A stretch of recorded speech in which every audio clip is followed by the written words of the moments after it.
Hey everyone, I'm Pastor Neil. Just want to welcome you once again to another episode here at Living Water. Thank you for joining us here, for worshiping with us today. You know, we've got a wonderful worship service planned just for you. And I don't know how your week has been. It has been a challenging and difficult week. The violence that has been spreading around, especially in our cities and urban areas, just heartbreaking stories. There is so much strife and so much turmoil in the world today. I mean, you want to disconnect, don't you? I mean, let's be honest. I mean, honestly, there are moments just, and especially the children, right? You can't, it's hard to shake. And that's why it's so important that we come together on Sabbath mornings just like this to worship. Sometimes, let's be honest, we're wondering what we're really here to praise about.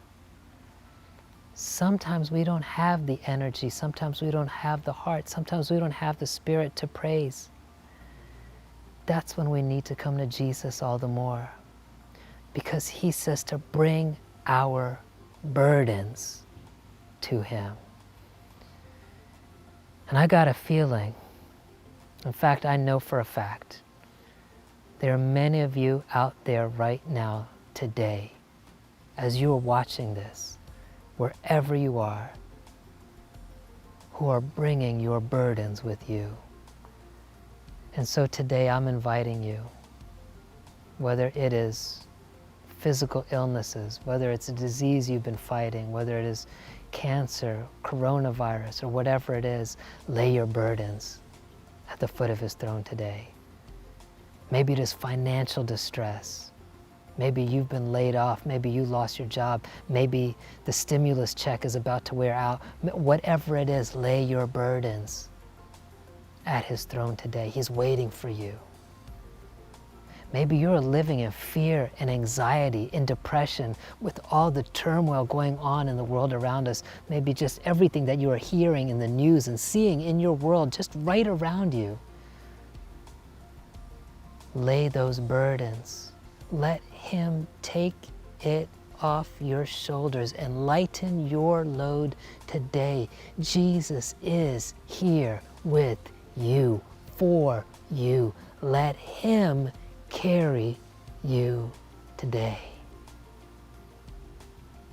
You've come to the right place, because Jesus has everything you need.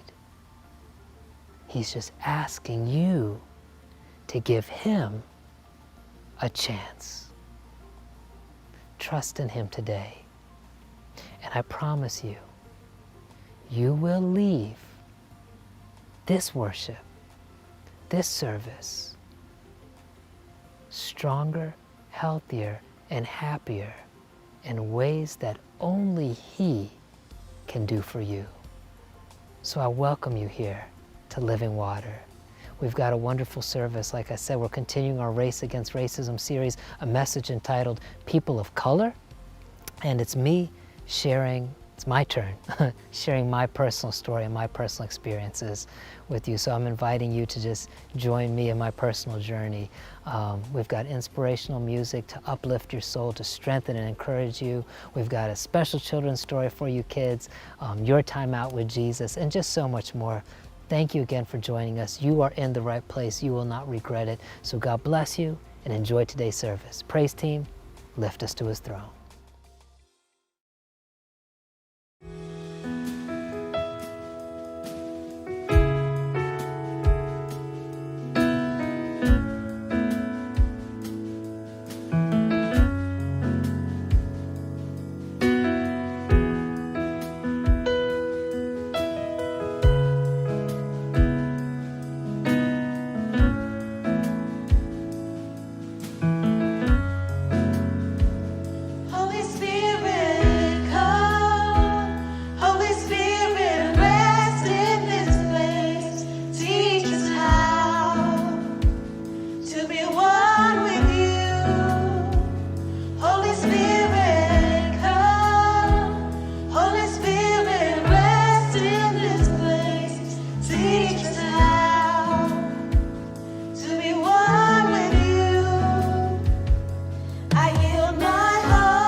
Come, let us bow at his feet. He has done great things. See what our Savior has done. See how his love overcomes. He has done great things. He has done great things. Oh, hero of heaven, you conquered the grave. You free every captive and break every chain. Oh God, you have done great things.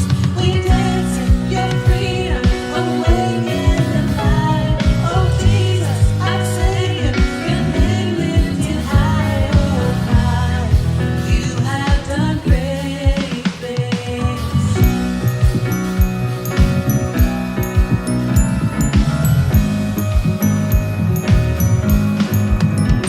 You've been faithful through every storm. You'll be faithful forevermore. You have done great things, and I know you will do it again. For your promise is yes and amen. You will do great things. God, you do great things.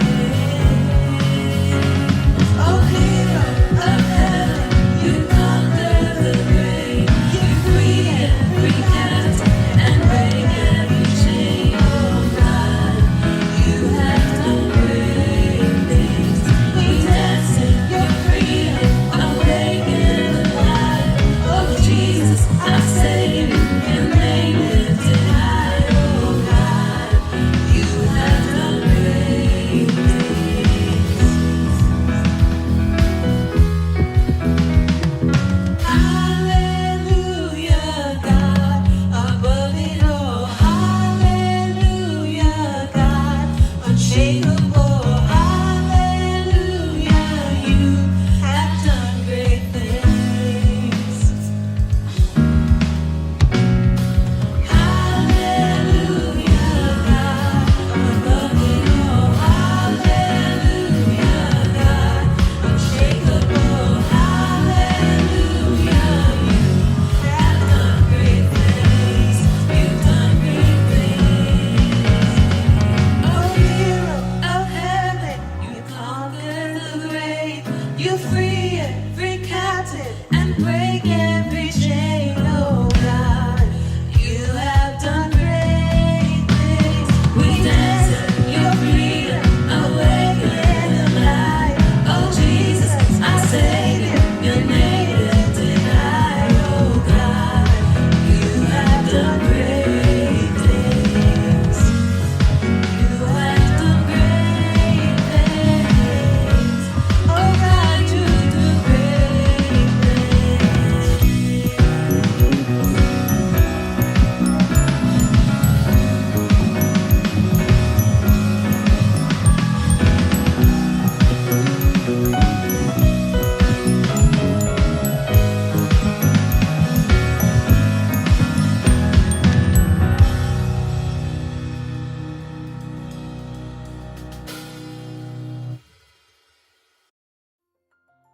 Thank you, praise team, always starting us off so strong.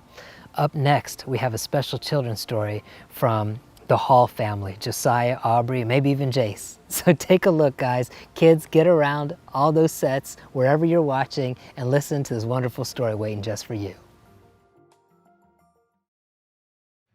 Good morning and happy Sabbath. It's Josiah again. Today's science experiment is called True Colors. We will need a coffee filter, black marker, and water. I'm going to drop a black dot in the middle of the filter. When I drop the water on top, it will reveal the black marker's true color.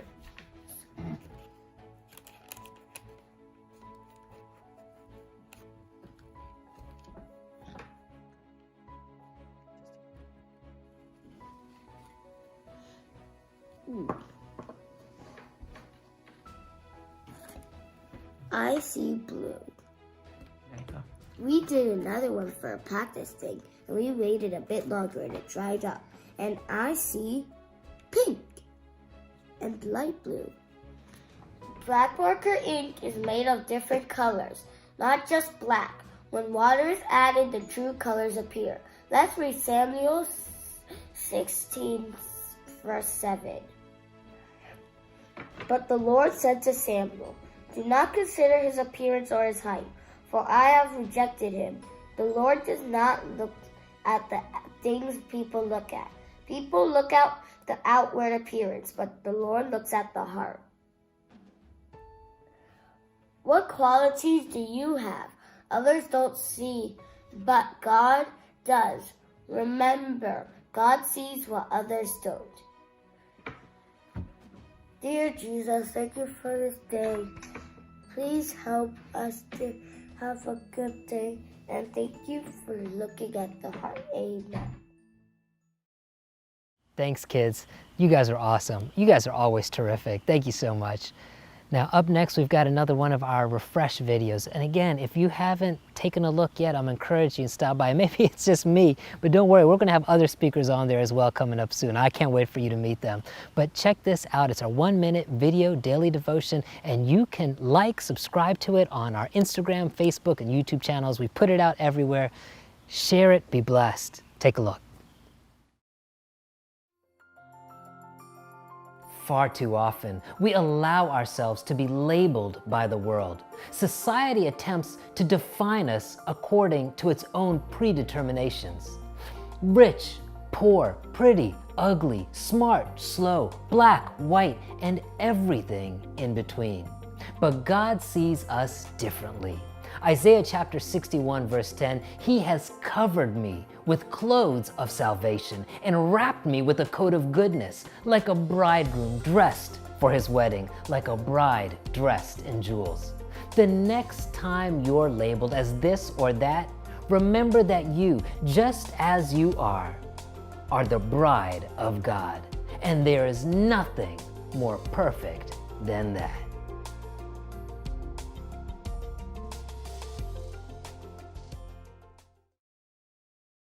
Up next, we have a special musical selection from our very own Miss Erica Portella.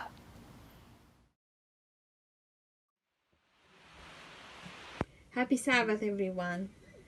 I know that you may be listening to this song from your homes, even if we are supposed to be staying at home, but we can always praise God, no matter where we are.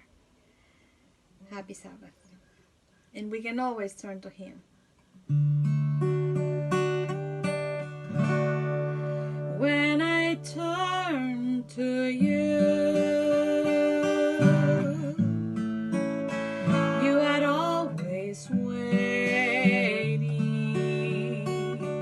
with a heart that understands before I speak. And I learn from you.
love you. When I turn to you, I know that I love you. When I turn to you, I know that you love me.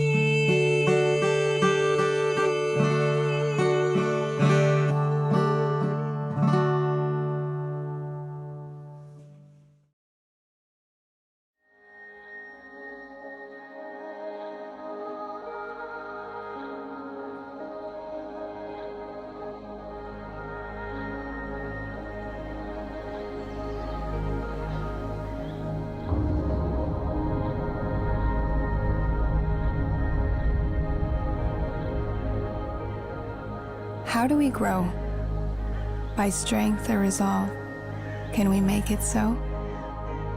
Can we shape the course of our lives according to our purpose and designs? Or add a single hour to the measure of our time?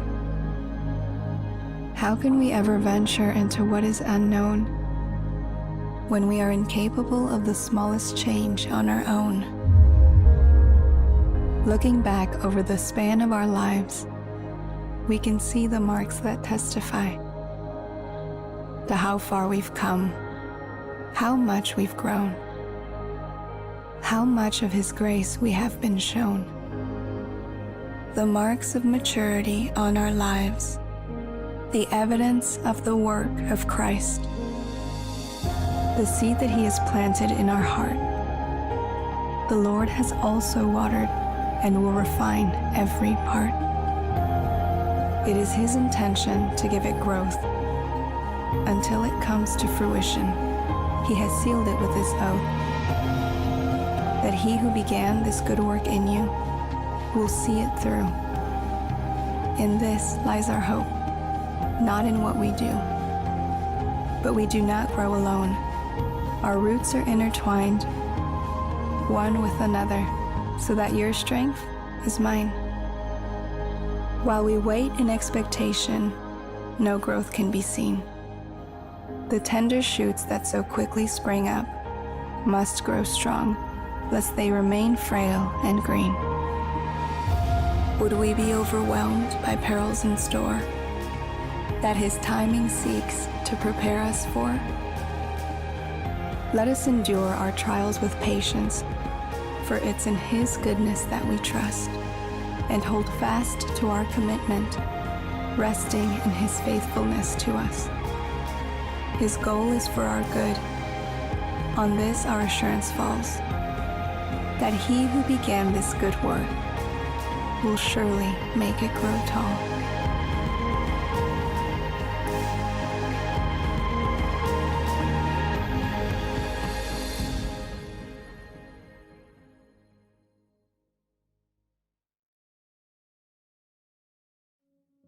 If you've been with us here at Living Water over the last number of weeks or months or so, we've been in a series called Race Against Racism, and more recently we've been interviewing people from various perspectives, various backgrounds, sharing their various experiences, people from the Black community, talking about the effects of racism in its various forms, in its many forms, and how it affects each individual personally. And in the coming weeks, we may have some more interviews as we move forward, but I thought it appropriate that, as I've been inviting many others to come and share their experiences, that, well, it was about time that I shared my own. It's a difficult subject for me to address. It's a message I've entitled People of Color. And the reason it's difficult for me to address, because I am well aware that I am neither Black nor am I white. And, well, often because I am neither white or Black, I have found in my experience that if you're not, then you often don't get a seat at the table for discussions. Maybe because there's a feeling that, well, you just don't understand.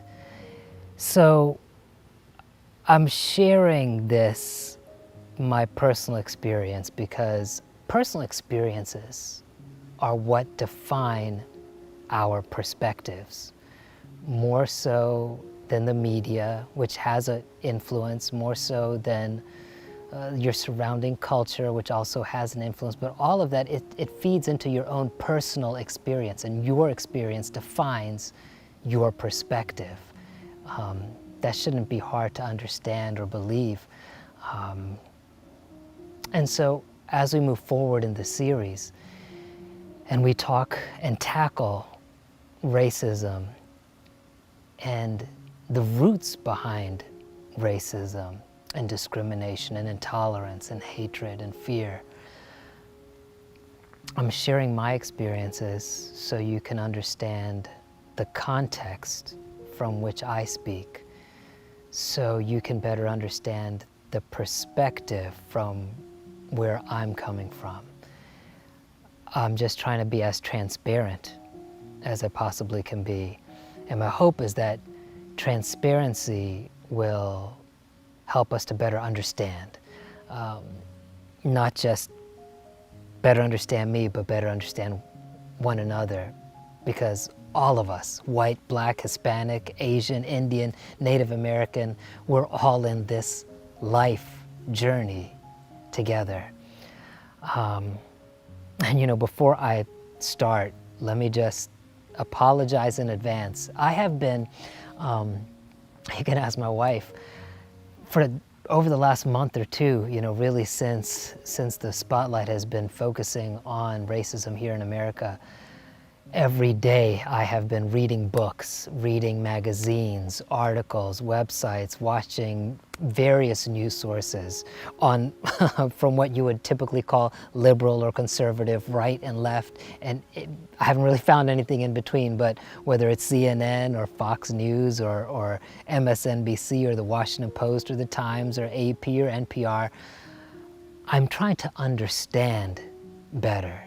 I'm trying to empathize with all perspectives better so that I can get a better grip on what we're really dealing with and where people are coming from. People who can vehemently disagree with one another, but if we can understand where they're coming from, I believe we can find common ground that we can relate to, because ultimately, no matter where you stand on any issue, you were still made in the image of God.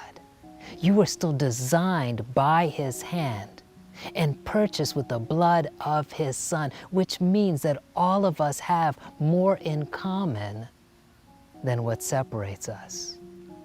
And so as I've been trying to better educate myself and to make sure that as best as I can, and I don't know everything, and in fact, I know nothing, from what limited knowledge that I've gained, from the few things that I've been able to glean so far as I continue this educational experience, trying to understand the perspectives of everyone involved in this conversation and those excluded from this conversation, so that maybe we can come up, maybe we can take an appropriate and unified action to tackle this terrible issue. Because I long to do something. I long to make an impact. I long to act. But what I don't want to do is act without thinking ahead, because in the end I could make more damage than good. And so today I'm sharing my perspective. I'm sharing my personal experiences battling racism and discrimination from where I came from. So again, if I offend anybody, in whether it's today or the week after, and all the weeks to come, I want to apologize in advance, because I have found that different people can take different terms in different ways. And where one it means nothing or one it means something else, it can be taken to offend another. And the last thing I am trying to do is offend anybody in any way, shape, or form. So if I do say something that does offend you, please forgive me. And your correction is welcomed because I want to hear from you. Where to begin? For those who don't know me, I am an American-born Indian.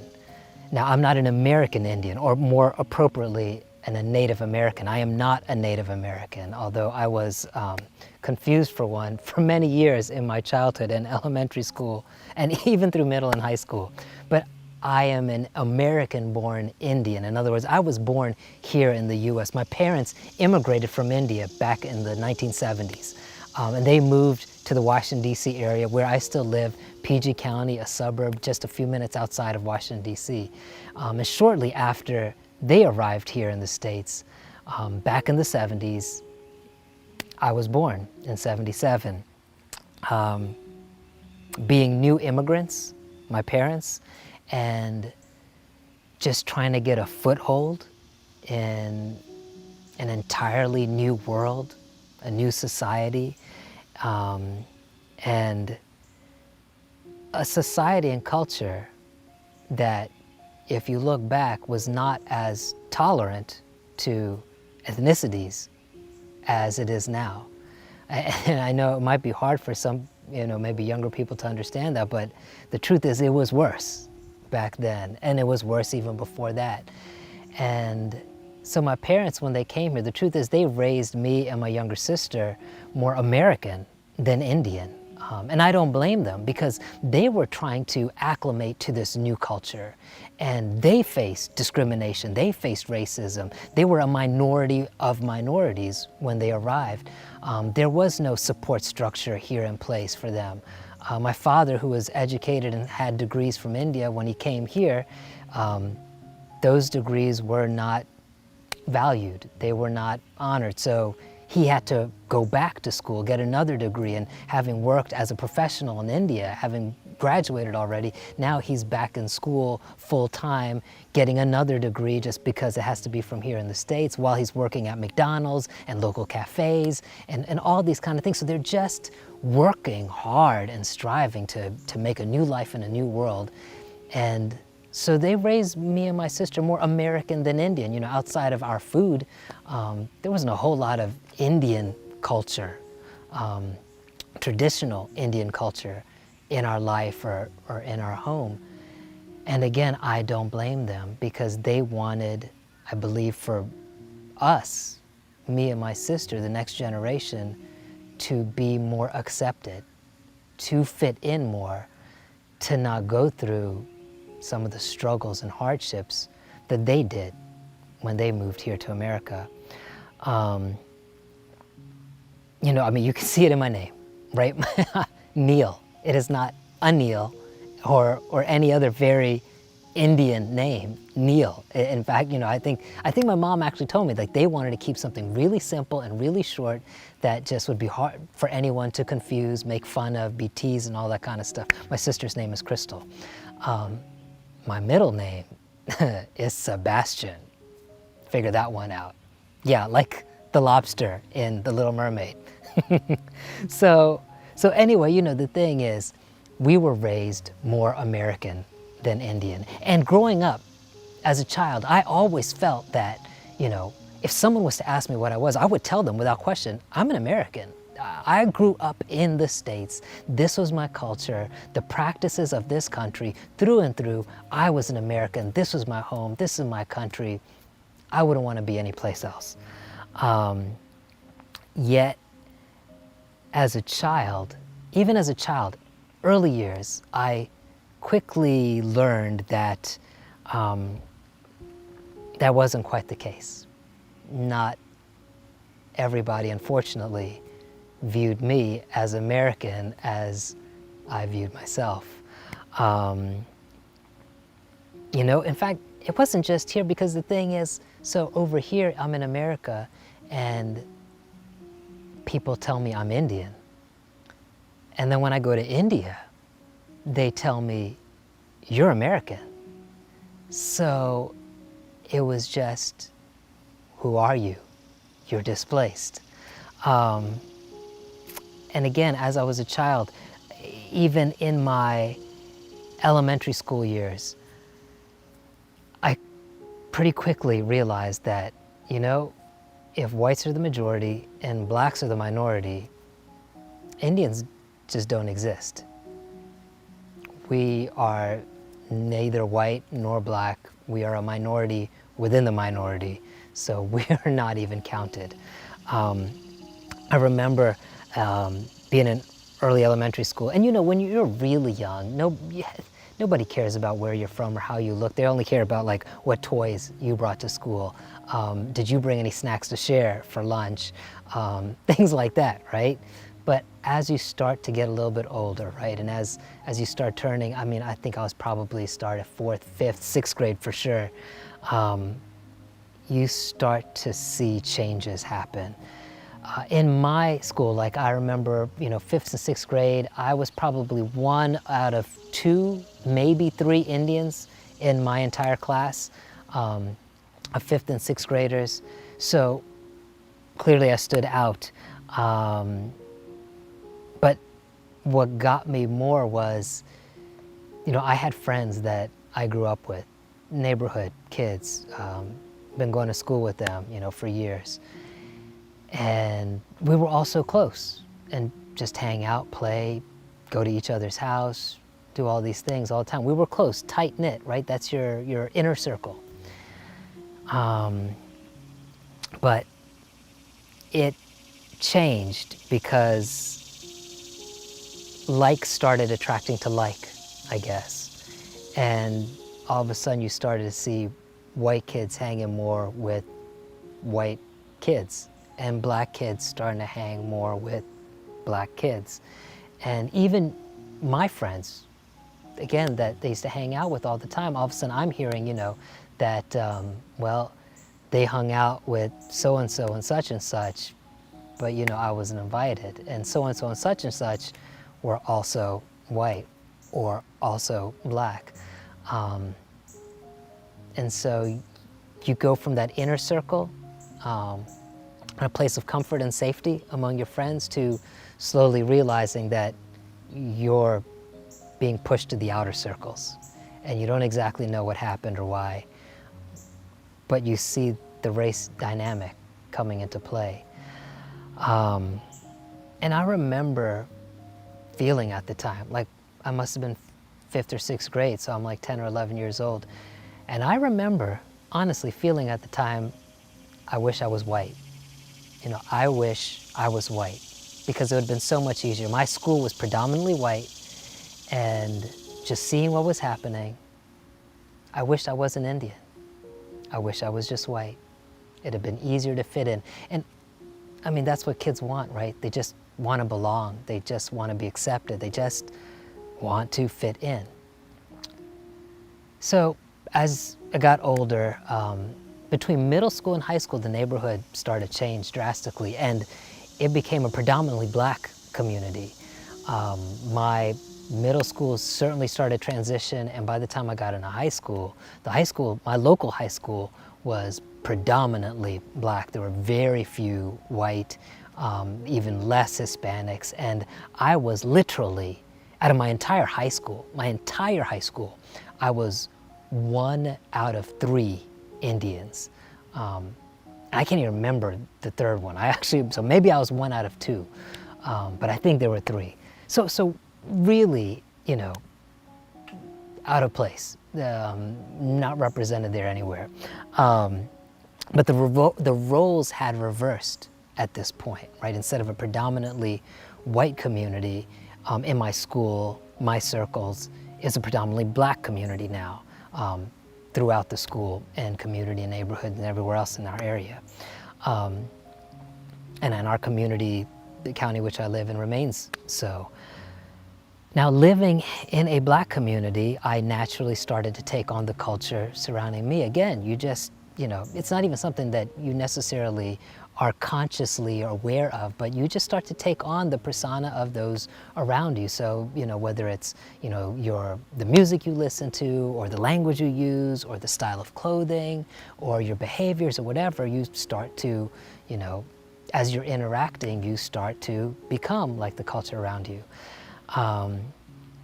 And to be honest, I thought that now that it was a predominantly black community, I thought I would actually fit in better because I was a person of color.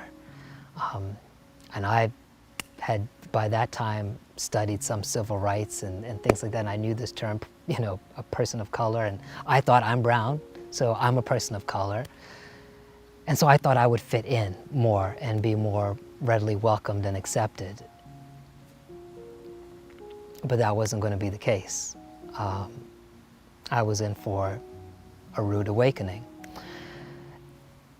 And that's the thing. My personal experiences, they help teach me that racism isn't just about race. It's just about evil. You find it in every race equally, with whites being as racist as blacks, as racist as Hispanics, as racist as Indians, as Asians, as Native Americans, because it's just evil. And evil permeates everything. You want to know something that's colorblind in this world, it's evil, it's sin. And so while I thought now I wouldn't, face some of the discrimination that I felt when I was just a kid, being kind of ostracized and pushed aside, I found the same thing now as I'm in high school. And in fact, the discrimination and prejudice that I faced and felt from the black community was far worse than anything I received from the white community. When I was in school, it was made clear to me in my high school through, all the typical cultural teasing, and none of that bothered me, name calling and all that kind of stuff. Honestly, kids are kids, whatever, and I make fun of things and I laugh and joke. The name calling stuff didn't bother me at all. And there's a lot of cultural, jokes about me, my hair, my food, my whatever, all this stuff. None of that bothered me at all, but teasing is one thing.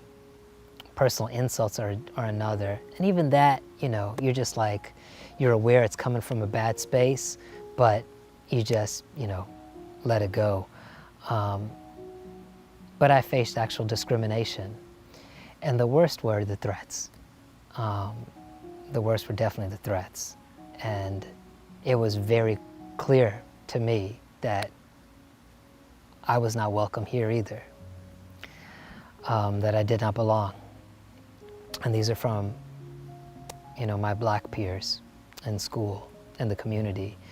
And because my school was known for just being openly violent, not a safe place to be, my high school years there was to keep my mouth shut and keep a safe distance and accept what the situation was, take any thing that was thrown at you, and ultimately just try to survive.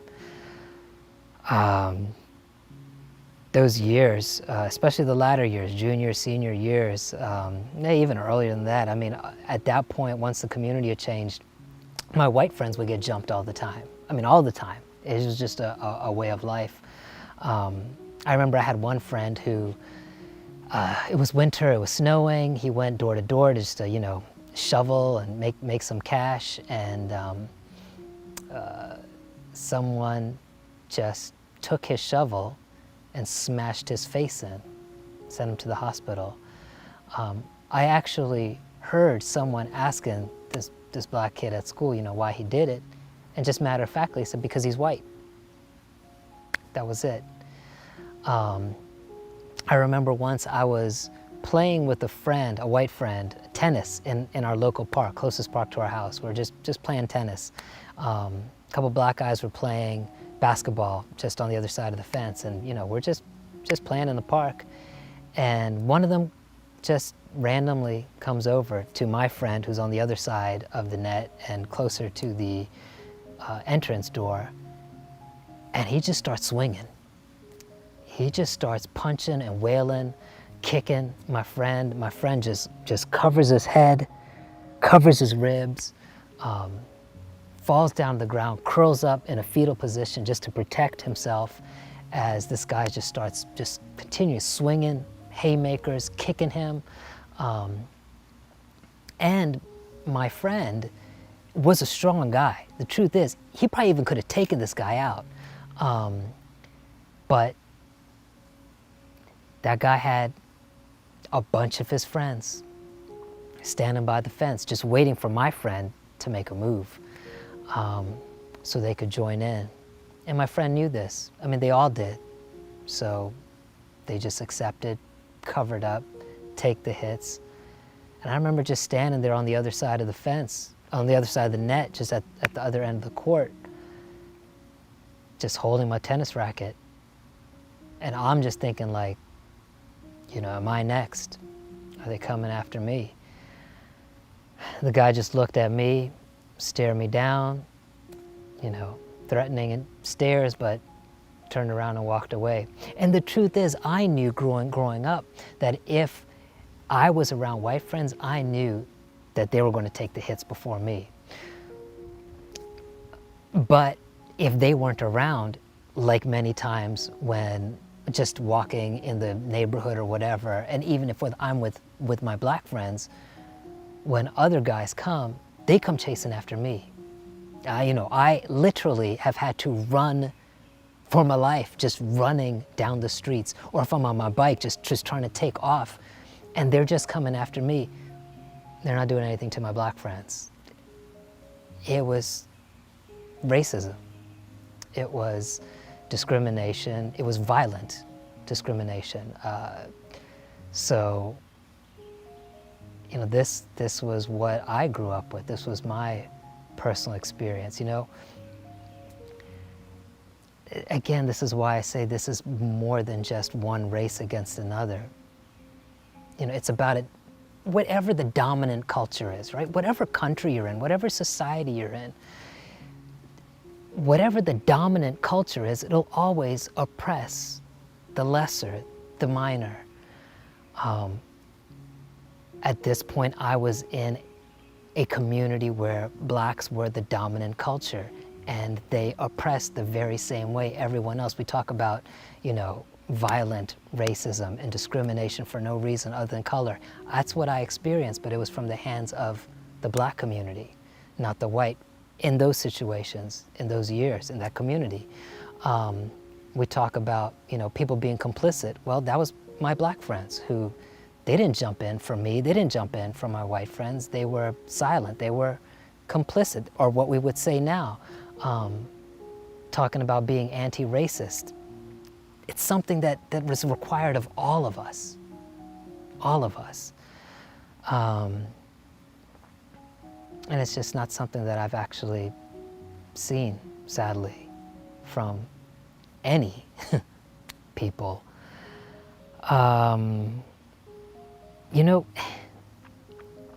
Even as I got older, I was 16 years old when I got my first job. It was at Chuck E. Cheese, still in the county, located in a predominantly black neighborhood. Chuck E. Cheese, and for those of you who may not be aware of what Chuck E. Cheese is, it is a children's pizza parlor that is filled with, games, and kids go there for birthday parties, big giant mouse, dancing around and all this kind of stuff. So that was my first job. Worked at Chuck E. Cheese, I was 16 years old. That was an experience. I was the game room attendant. And what that means really is, if one of the game machines broke, I used to have to open up the panel that you put the tokens in, and they gave you like this rusty screwdriver, and you have to stick the screwdriver and just kind of rattle around inside, because usually it's just something, I don't know what it was, but when you feel a shock run up your arm, and sometimes even worse, that typically jump-started the thing again.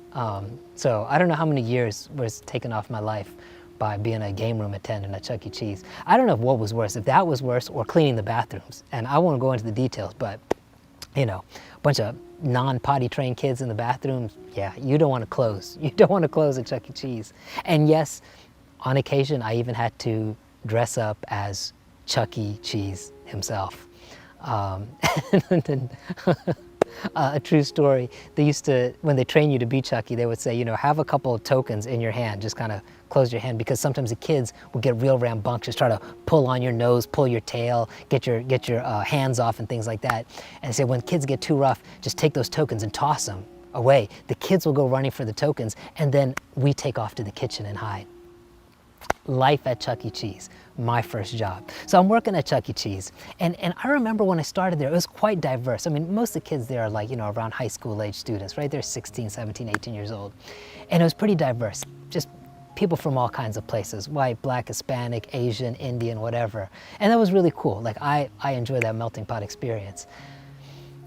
But I don't know, a few months or maybe a year in or something like that, yeah, it must have been over a year that I was there already. There was a new assistant manager, middle-aged black woman. And when she arrived, pretty quickly and brutally apparent, every non-black worker was being let go. Just systematically being fired, or just hours reduced to essentially nothing, so they had no reason to work there anymore. And it kept happening. And new hires were all black. And they were hired at higher rates than the rest of us. And I remember one night, after the store closed, I went to confront her, went to the manager's office. So I'm standing, assistant general manager, middle-aged black woman. I'm like, hey, you know, what's going on over here? Because, you know, like, I've been here much longer than a number of the new people, but they're making more money and getting more hours. And I'll be honest, like, everyone who's not black is being fired or let go, and they're being replaced with just black kids. You know, I'm just asking, you know, like, what's going on over here? And I'll never forget her response. Almost verbatim, like to my face, she said, yes. She said, that's exactly what I'm doing. I'm getting rid of everyone here who's not black, and I'm only hiring black people. And I was like, I'm 16 years old. I'm totally shocked. I'm shell-shocked that someone has said this to my face. My boss is telling me that they are systematically replacing everyone here with their own people. And I was like, why? What did I do? What did any of us do? And she said, when I was younger, this was done to me. I faced discrimination, I faced racism, and now it's my turn to do it to others. I can't even remember much of the rest of that conversation, because what else, you know, really is there to say? I'm sure I said, you know, I didn't do that to you. You know, why are you punishing me? Why are you punishing all the rest of us? But, you know, let's face it, that doesn't matter. She didn't hear any of it. And sure enough, you know, within a couple weeks or a couple months, I was gone as well. But, you know, and we talked about this just a few weeks ago. It wasn't just something, discrimination wasn't just something that I faced in school, whether it was from, you know, a white community and then later a black community. It wasn't just something that I faced, you know, in a workplace.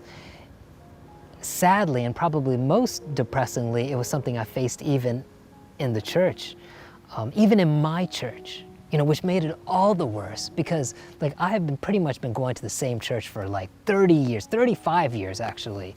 And at this point, I must have been in my early 20s or something. I was in college, and it was a predominantly black church at this time. It had gone from predominantly white to mixed to predominantly black. I mean, you know, and I always felt like it was my church. I always felt at home, regardless of who was around there. I just felt, you know, I belonged, I was welcome. This was my place. But I'll never forget this time when I was attending the collegiate young adult Sabbath school. So, and it was packed. Like, this was really like, you know, a full class. This was just loaded with young people. It was led by an older black gentleman who was, you know, a respected community leader. I believe he was an activist when he was younger. and all this. And I remember being in that class one day in this big old circle. Every other student there is black. Every other person there is black. I'm the only non-black attendee. And the topic of that day was racism. And they were all going in a circle, sharing their experiences with discrimination, intolerance, hate, and things like this. And everybody is encouraging one another, everybody is affirming one another. And it was wonderful, you know, it's beautiful. This is what it's supposed to be like, people being able to express themselves openly without fear, and being supported and being strengthened. So it came to my turn. And so again, just like I'm sharing with you right now, at that point in my life, most of the discrimination, including violent discrimination, was from the hands of the black community, and in that literal community in which the church resided.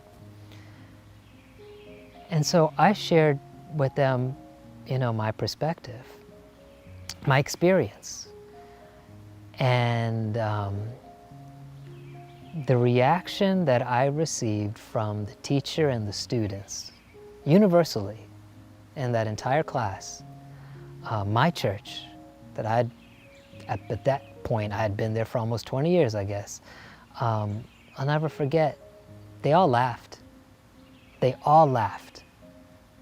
You know, I share with them the same things I share with you about being chased down, about, you know, always just living in fear, walking around the neighborhoods, you know, being fearful in the schools, being fired from my job, and all these things. And these are just some of the things, right? I'm not sharing everything, but just samples. And I shared samples, and they all laughed. They all laughed. The teacher even laughed, chuckled, laughed, and totally dismissed me. Because, I guess because I wasn't black, then what I faced wasn't really racism. I don't really know. I don't really know where they came from. You know, honestly, I look back at it now, and the way I look at it is, you know, racism is so nuanced. It's ugly, it's in your face, and it's brutal, but the nuances come in the fact that every race can be racist against every other race, and then there can be racist within the race itself. And that can be found in every race also. People are complex, and this issue is complex. And my narrative and my experience didn't fit into the tidy narrative that fed into, you know, I guess what they were looking for in my church, with my people, with people that I considered and I thought were friends and that I could be open and I would understand, or at least listen or try to understand where I was coming from. I was summarily dismissed. My experience was discounted and devalued, and I realized that I didn't fit in my own church, and I didn't belong. And it was years before I ever went back to Sabbath school, and I never went back to that young adult class. And the truth is, I never looked at that teacher nor those classmates quite the same again. Because again, every time I did, I went from feeling like one of them to I'm an outsider. You know, all of this is just to say, we're all equal opportunity racists. It's not one race that has a monopoly on racism. You know,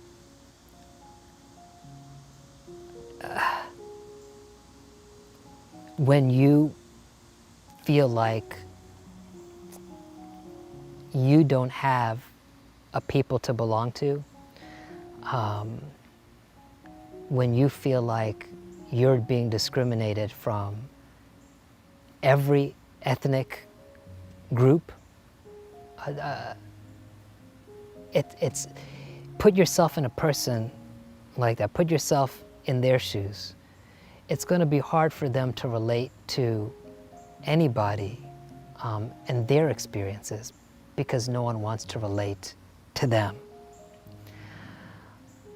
I think it's one of the greatest weaknesses that we have right now in the movements that are taking place, and I am all for social justice. Hopefully everything that we've been doing and saying in these last number of weeks, in these series that we've been doing, or in our daily devotionals, and everything else, that I am for social justice. I believe there is systematic racism in this country. I believe that of all the peoples, probably outside of Native Americans who were essentially wiped out, outside of that terrible, terrible injustice, it's Black Americans who face the most oppression and systemic injustices here. And injustice to anyone is injustice to all, right? So, but I think one of the great weaknesses that we have in this conversation right now is that people don't want to relate to one another. They don't want to take the time to understand where they're coming from. They want their enemy to understand them, but they don't want to understand their enemy. They want everyone to understand their perspective and their experience, but they're not trying to take the time to invest into understanding the other side. You need to come to my ground. I read somewhere, it's this, there's this polarization of our country where it's not just that I'm right and you're wrong. It's that I'm right and good, you're wrong and evil. And that just won't work. Because healing only happens with unity.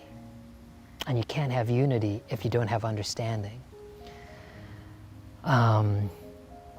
And don't get me wrong, all these things I shared obviously were kind of my childhood growing up, where I felt more discrimination with the Black community than the white community. But believe me, when I got into colleges that were predominantly white, I felt discrimination from the white community. My professional life, my professional experience, it didn't take long before I realized that, most organizations, regardless of their size, shape, or form, most organizations are led by executives who are almost universally, not predominantly, but almost universally white, and usually older white males at that. I mean, I worked at a large national organization that had like over 20 executives, I mean, really top heavy staff, and they were stationed, they were branched in some of the most diverse cities in our country, Chicago, DC. And yet, in spite of the diversity in those areas where they worked out of, that executive, all 20, was universally white. The next tier, the lower tier below that, it was just me and one other Black woman, and that was it. And I'm not even saying that they were intentionally racist, but, like attracts like. And, if you're one of those at that top, you might not even see it because this is just how you operate, this is your way of life. I don't know, but if you're not in that circle, if you're not in that top white executive circle, it's real easy to just take a look at the org chart or to sit in any staffing decisions and to see really what's going on over here. You could be allowed only so high, but for you to break through any higher is going to take a minor miracle. And so I faced discrimination on multiple sides throughout my life. And when 9/11 hit, so many people mistakenly took me and friends and family who are Indian for people from the Middle East. We would get the things like, Al-Qaeda, and I remember, so many of us like shaving our beards and things like this because we just wanted to avoid the harassment. And that harassment came from both whites and Blacks. Like all of a sudden we became a common enemy. So they could all agree that they could attack us. I mean, how many of you, white or Black, watching right now, how many of you have been pulled over and asked if there was a bomb in your car? I mean, look, we see the stuff in the news where, Black people began pulled over, do you have drugs in your car? Or do you have firearms? Do you have guns? Whatever. How many people get pulled over randomly and ask, do you have a bomb in your car? from white and black officers. Or being terrified just going to the airport, because when you go to the airport and you go through security, you get frisked 3-4 times. They go through your suitcase every 10-15 feet, and I mean that literally, and I mean that personally, from white and black. So, yeah, I've tasted discrimination and prejudice and racism as well. It's not just a white and black thing. It's a human thing. It's a sin thing. It's an evil thing. You know, the truth is, I mean, in all honesty, I grew up wishing I wasn't Indian. I was embarrassed to be Indian. I regretted being Indian. When I was younger, I wish I was white. When I got older, I wished I was black. And then when I got older, I wished I was white again. I just wanted to fit in. I just wanted life to be easier. No one wants to be discriminated against. No one wants to feel left on the outside. No one wants to be the other. Everyone wants to belong somewhere to something. No one wants to be isolated in any way, shape, or form. And the truth is, culturally speaking, I never fit in. I never felt like I really fit in. I'm sharing these snippets of my life story and my experience because, again, I want you to understand the context from where I'm coming from, to understand the perspective that comes from my past, so that as we journey forward in the coming weeks, as we really tackle this issue of racism, hatred, fear, intolerance, ignorance, from a biblical perspective, and the church's call to stand in the midst of this fight, that you'll understand maybe better why I might be sharing what I'm sharing. That this, in my opinion, is not just one race against another. It's about God versus Satan. And Satan is colorblind. He is an equal opportunist because he will divide not just whites against blacks, but any race against any race, as long as it divides. He simply doesn't care. So I'm sharing this with you so that hopefully you got an opportunity to walk in the shoes of someone who was neither white nor black and faced various forms of racism throughout his life as well. And yet who, and I want this to be so very clear, in spite of all of that, I grew up from childhood still, while the majority may have treated me in a way that I wish they hadn't, there were still those, then and now, both white and black and Hispanic and Asian, who I've counted among my closest and best friends. And even to this day, people that I respect, people that I love, people that I consider mentors who are white and who are black and everything in between, because we can be so much more. And I broke free from this mentality by not allowing my past experience to affect my future perspective. So often, and it's so easy, it's so natural, people naturally allow their personal experience to define their perspective. That only makes sense. It takes initiative and intentionality to try to understand the other side, to empathize with the other side. It will not just bring healing to them or someone outside, it brings healing to you. And it opens up a world of friendships and possibilities that are out there, as long as you are not confined and restrained to your own personal experiences. Otherwise, I would sit here today and tell you that I have no love for whites or blacks, which would leave me with what? Just living in a world of fear and hatred? But no. By God's grace, He's given me healing and better perspective and understanding by putting me in relationships with those who were against what I thought was the norm. And now I can look at whether they're white or black or whatever, rich or poor or whatever, their backgrounds or whatever, and I can look at them better see them through the eyes of God, that they are all made in His image. You know, it's crazy, but even that Klans member, under that white hood, is a father who grew up as an innocent child, who loves his family and loves his children and wants what's best for them. Clearly, I don't agree with a lot that he is promoting. But man, if we could somehow relate on a human level, that's our best chance to get the hood off. It's so crazy. But when you take off, if you cut through all the rhetoric and you take off all the symbols and everything else, at our core, we have so much more in common than we have different. And it's up to us to bring about that unity in our commonality and to not be defined by our personal past, but to be defined by our Maker, who made us all in His image.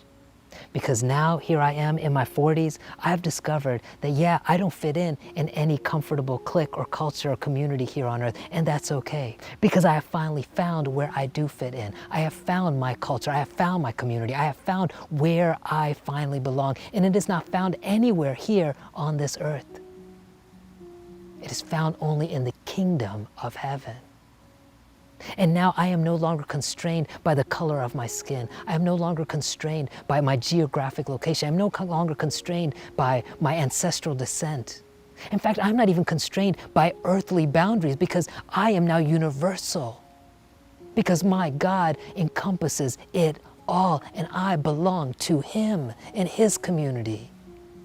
And it is freeing, it is liberating, it is powerful.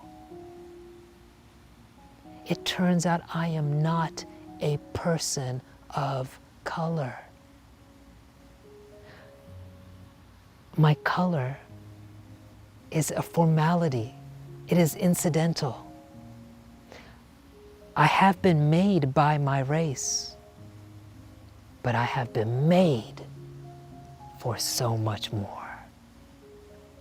Galatians chapter 3 verse 28 says, "There is no longer Jew nor Gentile, slave nor free, male nor female, white nor black, Indian nor Hispanic, for you are all one in Christ Jesus." I appeal to you today, as you join us in this journey with Jesus, in this race against racism of all kinds. I invite you to discover how you are so much more than just a color. You are so much more than just a race. You are made in the image of God. You were made for more. Father, this world is in pain. The devil has divided your children. Unite us in your love. Make us one with you and one with each other. In Jesus' name I pray. Amen. I want to thank you again for joining us here today. And I want to encourage you, if you felt the Spirit calling on you, tugging on your heart, and you want to take your next step in your journey with Jesus, and maybe you're not even sure what that next step really is, I want you to go to our website. It's livingwatersda.org, and click on the My Next Step button. There's a number of options there, and you can just check off to get a call from me or one of our leaders at the church, we just want to connect with you and help you on your journey with Jesus. Maybe you want to learn more about who He is. What does He really stand for? How does that affect and play into your life in a practical and tangible way? Believe me, Jesus is a practical and tangible God, and He's waiting to meet you. So check that box. Take your next step. Why wait? And while you're on our website, I invite you, worship in your tithes and your offerings. You can give by clicking the Give link. Your donations help to support families in need right here in the community by feeding them through a local community food bank, which we're supporting. So thank you so much for your generosity. I can't tell you how much the families here appreciate your sacrifice and what you're doing. And lastly, God bless you and be with you throughout this week. May the living water of Jesus Christ flow in you. Until we meet again, God bless you, and I'll see you right here next Sabbath. God bless.